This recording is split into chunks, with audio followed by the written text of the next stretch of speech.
il y a plein de mecs qui sont OK, ou du moins ils se posent pas trop de questions, à l'idée que leur copine simule.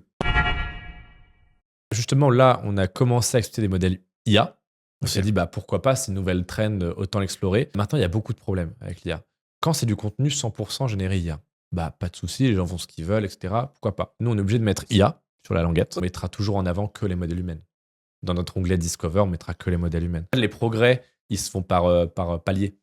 Même ChatGPT, tu vois, il avait fait pfff et en fait, là, pendant 1 an et demi, il a stagné. Je pense très sincèrement, hein, que s'il y a un domaine qui est vraiment menacé, dans un premier lieu, c'est pas celui du X, hein.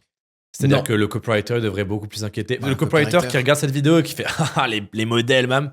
Tu vas disparaître avant, mec, hein. L'érotique, encore une fois, c'est un marché où tout le monde est quand même largement OK à l'idée de vivre dans l'illusion, tu vois? Quand le mec, il va à un salon de striptease, il sait pertinemment que la meuf est pas attirée par lui. Mmh. Il le sait, mais il est prêt à se bercer d'illusions que là, elle a envie de moi, elle me veut. Le nombre de mecs qui sont sortis de clubs de striptease et tout, qui disent: «Non, mais on a ressenti un vrai truc». Il y a plein de mecs qui sont OK, ou du moins ils se posent pas trop de questions, à l'idée que leur copine simule. Pareil avec le chatting. C'est que vraiment tout ce qui touche au X, c'est OK de détourner un peu le regard.